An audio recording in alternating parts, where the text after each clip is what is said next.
Okay, what is up, fellow engineers? I am Dubelong, your engineer of the day, and today we're going to be looking at a special vehicle today.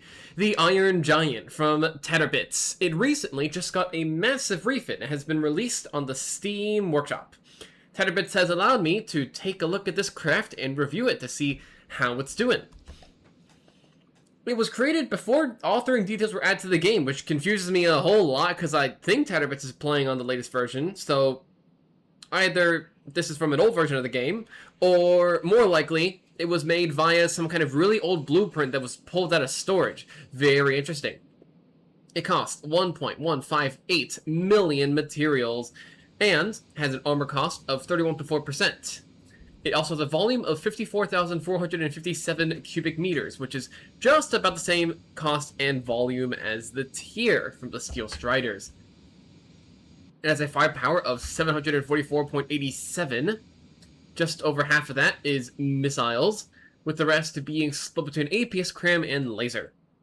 It is a hovercraft moving at 49 meters per second, driven on a bunch of jets and burning 73 materials per second. Let's drag it out of the water to see how it actually how it does. Well, there we go. It's moving upwards. This is a very large vehicle.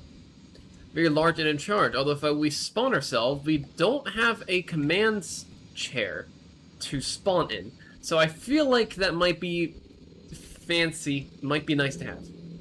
Just personal opinion. Now there is what approximates a bridge up here, but there's no chair in it. So, there's also no, oh there are windows. Very nice actually. But there's also no way to get to the rest of the ship. Still though, very cool. I think the aesthetic is pretty neat, although it is very different from what I would do.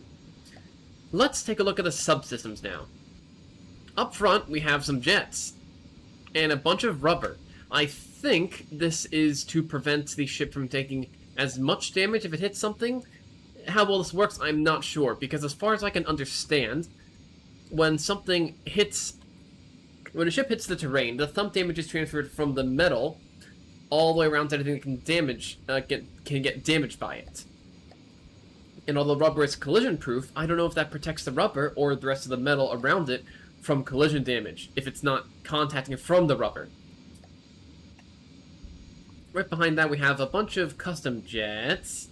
These are our reverse thrusters, although this thing is on automatic control right now. Which means that, for example, this is set to be full thrust when it's yawing left or back, and then proportionally using pitch and roll at a slight amount. I will note that there's a small weak point in basically every single one of these jet engines. This entire section is not protected, which could be a weakness. If you wanted to add some armor to this, you could use these air vents, which do not, air ducts. They do not impede the clearance of the jet engines or intakes, and allow you to protect them with several layers of extra armor. This is just a personal opinion, though. How many extra materials do we just add with that? Let's see, if we did this, how much more expensive does that make us?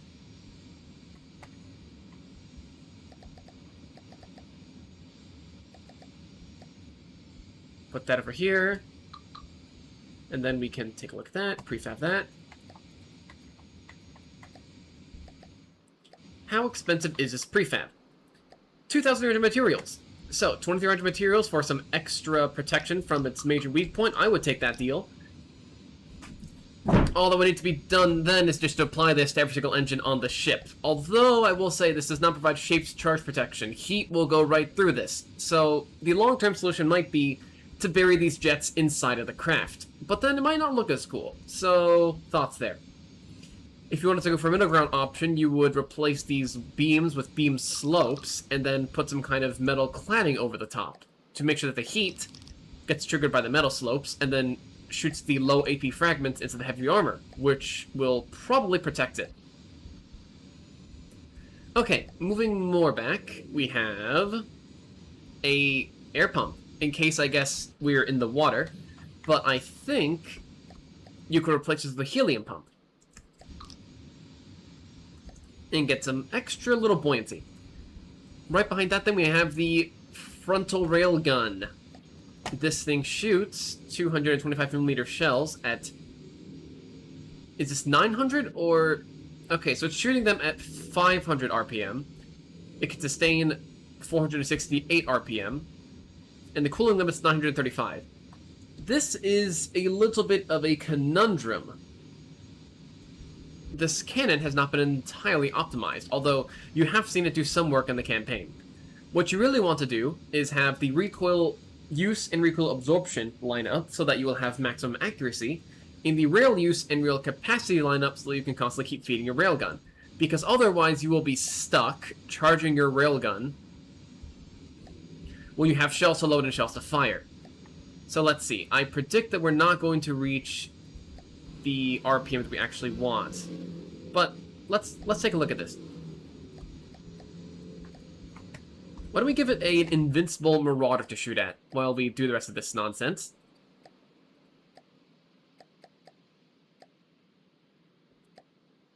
This thing has wall to bar to guard, that's for sure. Okay, let's see. Well, I will say this much. The railgun has a ton of capacity, but...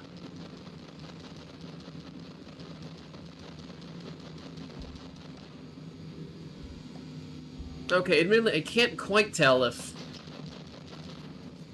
Okay, you see that? The firing pattern is now uneven, because we are loading the shells at a different rate than we can fire all of them, and the railgun charges are not able to charge up the shells as fast as they're being loaded. So, my word of advice, less coolers, more autoloaders, and more railgun chargers until the recoil absorption matches recoil use, and the rail use matches the rail capacity. And the autoloader and ammo take limits match the cooling limits. This will give you a more powerful gun. Nonetheless, even with this gun not being completely optimized, we still have 900 material per firepower, which is not extremely high, but it's actually surprisingly typical for a railgun. This APHE shell looks pretty nice, however, 3000 damage is not quite as much as you'd want for an HE shell. I'm curious, if you swap this a solid AP, how would we do? 3000? Let's see, what is it? It was 225mm? We'd get 4000 damage with... What is that?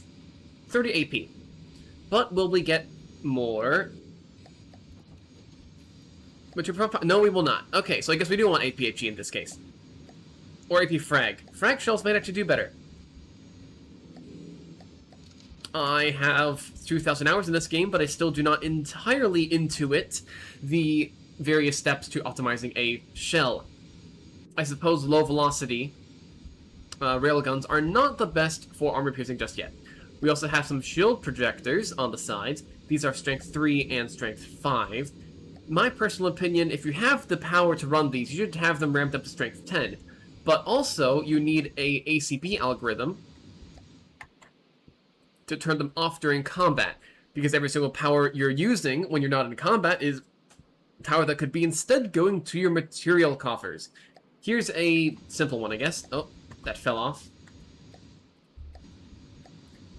That's Steam combat control, my bad.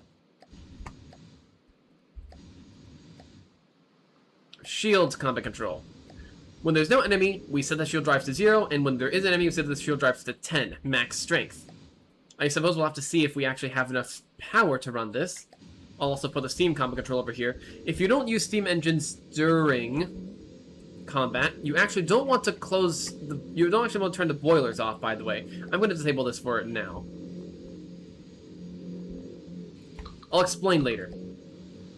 You actually probably want to close valves so that you don't bleed off all of your boiler air, because that is not ideal at all. Sorry if the tab just altered resolution, by the way. Something weird happened with the recording. Alright, back to business. The next item of interest we have over here is these anti-munition guns.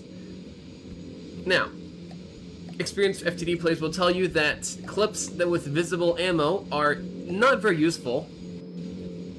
They do allow you to see what shell is being used, but they also take a small performance hit. How big of a performance hit this is, I do not know. These shells, nonetheless, they are anti-missile guns. But the main issue here is that they're using HE shells, which are not the best anti-missile shells. That would be the, surprise, surprise, anti-munition shells, the munition defense shells, shall we say. And also we need a time fuse and a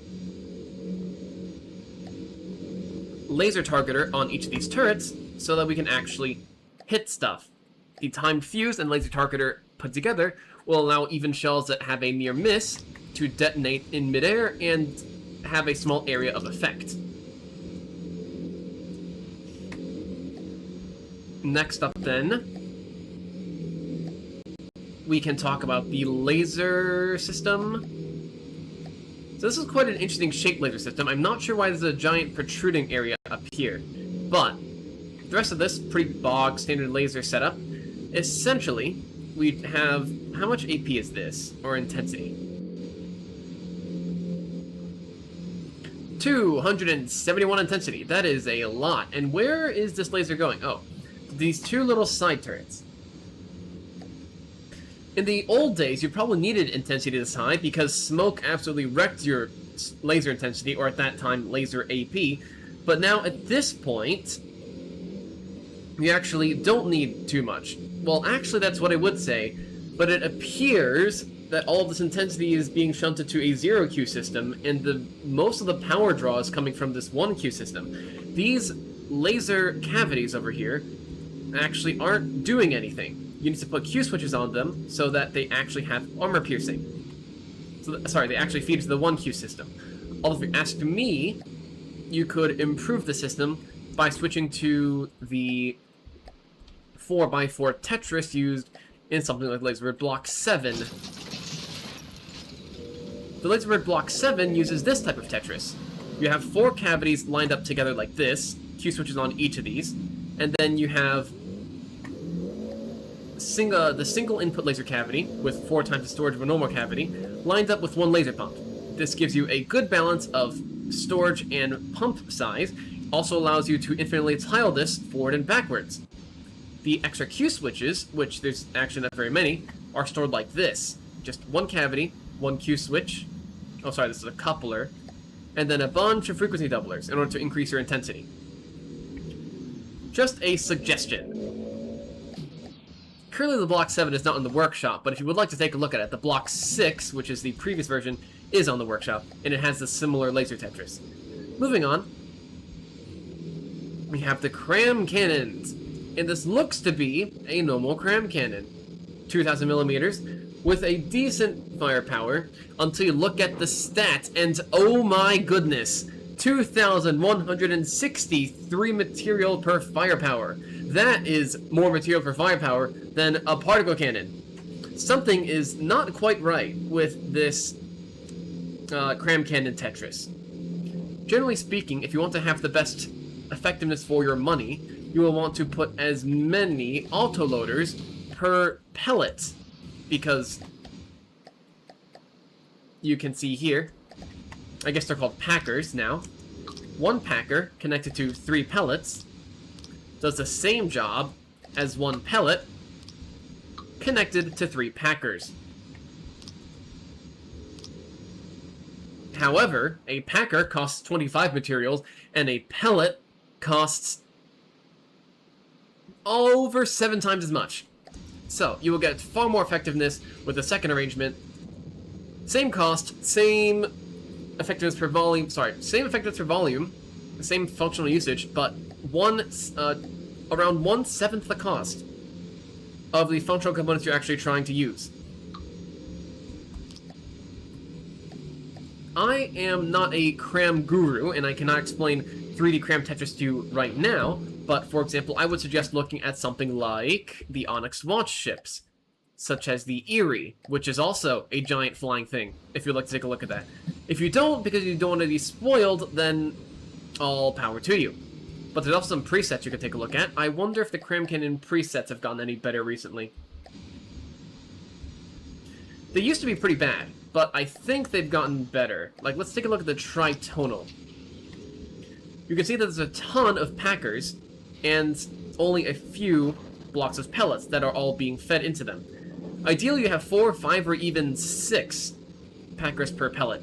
block. And you can see that gives you a material per firepower of 400. I wouldn't use this exact setup though, because it has 0 hardener, which means that any active defense or any block is just going to make this thing destroy itself. You generally want at least 10 armor piercing on your cram shells, according to common wisdom.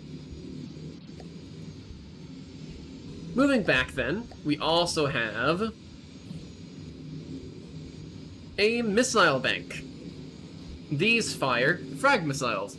These are actually pretty good missiles, barring the fact they don't have a signal processor. Pretty standard, pretty powerful missiles. And you can see these have a material per firepower of 600, which is very nice. Now, the reinforced bodies protect them from active defenses, such as CIWS and anti-missile missiles, but they do not do anything against flares. If this thing sees a flare, then there's a decent chance it'll get distracted by it, in which case you will need a signal processor. But of course, if you swap out one signal processor in the place of a frag warhead, then your material per firepower goes down. You could also make the missile longer, but that makes the missile heavier and slower. It's all just a matter of cruel mathematics, unfortunately. But I guess in early game, when there's not too many flares, you can get away with not using signal processors. Once flares show up, though, you are going to need them, because although this material per firepower increase hurts a little bit, what hurts more is having your missiles do absolutely nothing, because they're flying off in every single direction. Next item, the steam engines. This is, I mean, I suppose it does work actually, but we probably should put the steam engine to the test to see how well it handles high power loads, because the problem with steam engines is that they consume a lot of power even when you're not even actually loading them. As you can see here, we are generating 20,000 power, but we can't actually use any of it. We're not using any of it right now, and we're burning 90 materials per second, which is the same amount of resource use as one of the larger resource nodes. At the very least, since we're using 1,000 power out of combat, that's only a modest amount, so I don't think we're going to be burning all this material at once, but we should probably check just to make sure. If we take this out of play, moving out, and we move it, you can see that we can output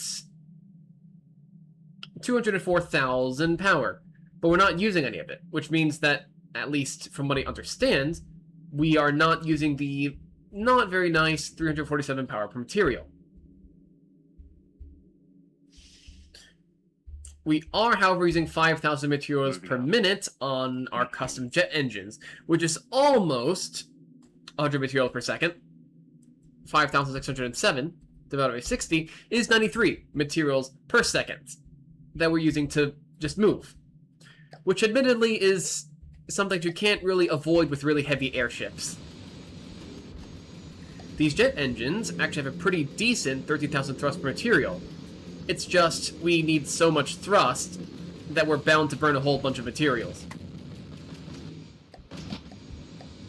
Now, where were we? Oh yes, we were testing the steam engines. I want to see how well this thing actually does when under load, because this is at the very least, shall we say, in non-conventional design. Let's add some ECMs and see what happens when we pump them all the way up to maximum.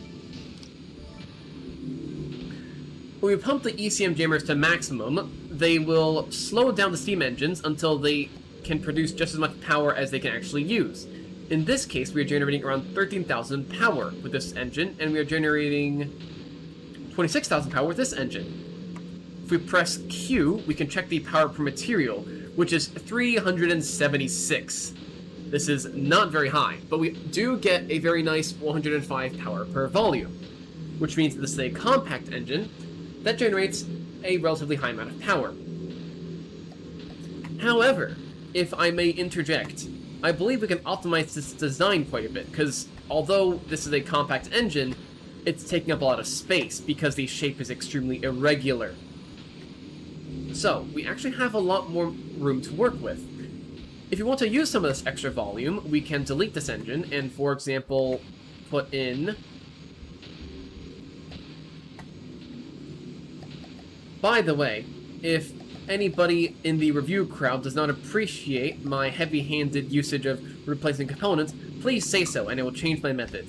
This is just my attempts to improve the other designs that we are looking at, but I do not want to mess with people's sensibilities. For example, we actually have enough room to put this Goliath serial engine in here, which is a prefab. This, let's see, the previous engine generated around 40,000 engine power at 376 power per material. Let's see how much power this generates and how efficiently it does it. Go into defenses, grab a signal jammer, set that to maximum draw again. This generates 41,000 power, so about the same amount of power generation, but it does so at nearly double the power per material, which means we are burning just over half as much material.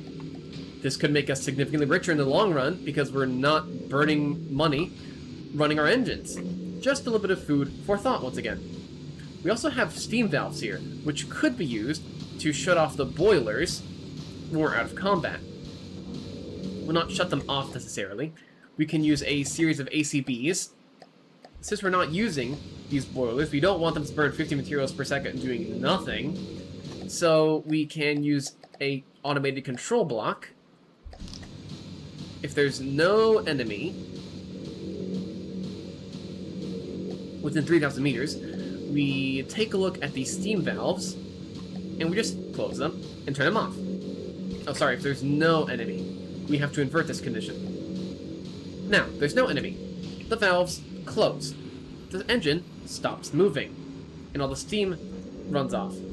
But the steam within the boilers remains, a considerable 64,000 steam.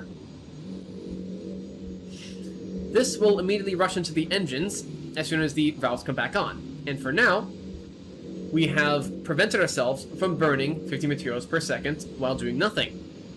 This could once again save us a lot of materials, mostly I guess when we're spawned in, because out of combat, the vehicle is able to calculate that it's not actually using this engine.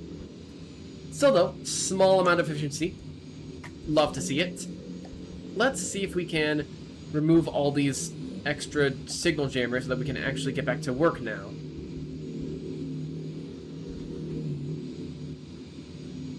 There's probably some, but I don't see them. Oh, let's look at the power. Oh, I guess we don't have any. We do have shield projectors hogging up all the energy, so we should probably turn those off.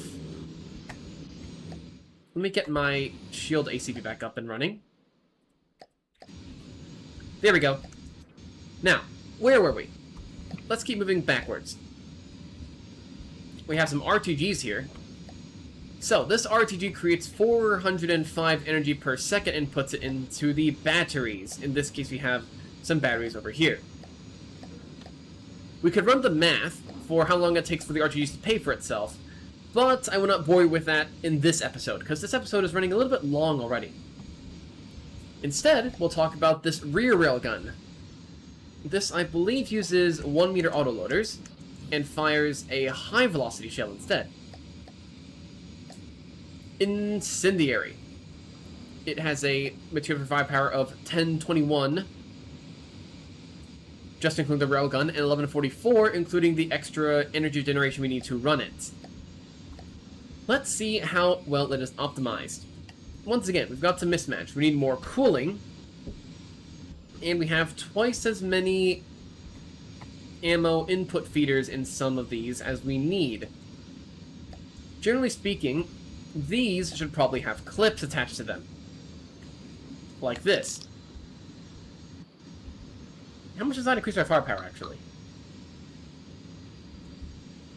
Okay, it appears to not actually increase our firepower at all. These calculations admittedly do confuse me a bit, even as a more experienced player. But they do mean that we should be able to sustain our fire for longer. Meanwhile, yeah, we do need more recoil absorption in order to have accurate guns, and we also need more rail capacity in terms of these railgun chargers to make sure that we can actually power these guns properly. I do have to wonder, once we do this, will we get an increase in material per firepower? Or I guess firepower per material. We want this number to go down, basically.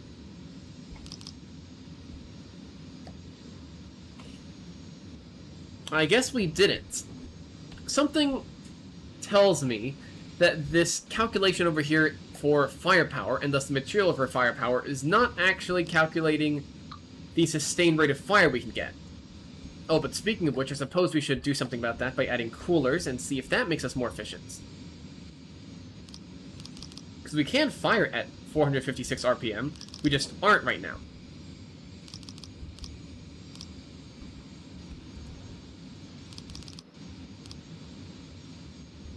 Now we have a material per firepower of 835, which is much better. But we haven't added any recoil absorption, and we haven't made up for all the rail capacity. So I guess that's just cruel railgun mathematics. If we do so, we'll actually be able to sustain this rate. But I will say there's another major tweak you could do here to make things more efficient. You have some room here. This is a... How wide is this turret? How wide is this turret room? 1, 2, 3, 4, 5, 6. It is a 13 by 13 turret. If you wanted to make as much use of this 13 by 13 room, well, I guess this space is wider than 13 by 13, you could use a 13 by 13 turret template. If you build a turret to this size,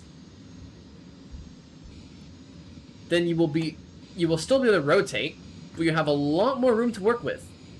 This means you can fit a much bigger gun in here, and some extra armor on the sides as well. Could help you out. Next up then, we have the rear jet engines. These are pretty typical, 13,000 thrust per material, and they are used for forward thrust and forward turning.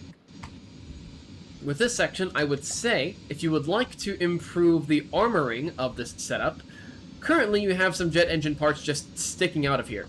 What you could do is, instead of having your jet engines facing this way, have the exhaust right here, and then pipe them in this direction. So, take a corner exhaust connector.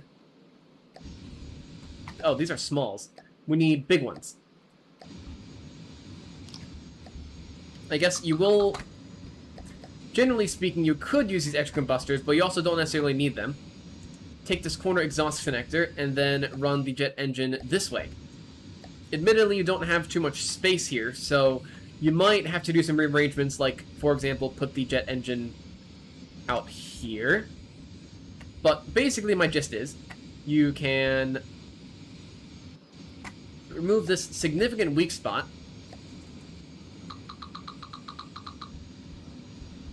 Oh, I guess I shouldn't have removed all of that at once. By having the jet engine run like this. Have your controller over here, have some compressors, and run your ducted intakes up this way. By the way, you only need 2 front ducts up here, and then you only need to clear the space immediately above them. And once again, you can do so with air ducts.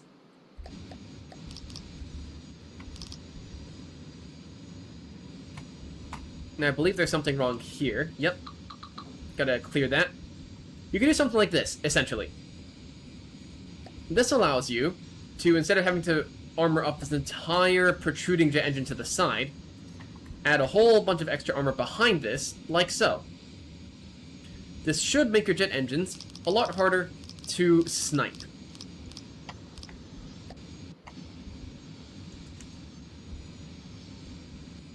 So though, overall, I would say this is a very nice showing for a ship of this level of experience, and it has done a decent job at thrashing the Deepwater Guard so far. However, as the Iron Giant is bound to face the White Flayers, and its material advantage may be challenged in some points, because some ships can indeed reach 1 million materials, I would recommend a series of optimizations to make sure that the Iron Giant can persist in the campaigns to come. Alright, that's all from me today for this From Depths Craft review. If you'd like to see more, please like and subscribe, and I will see you in the next one. Have a nice day.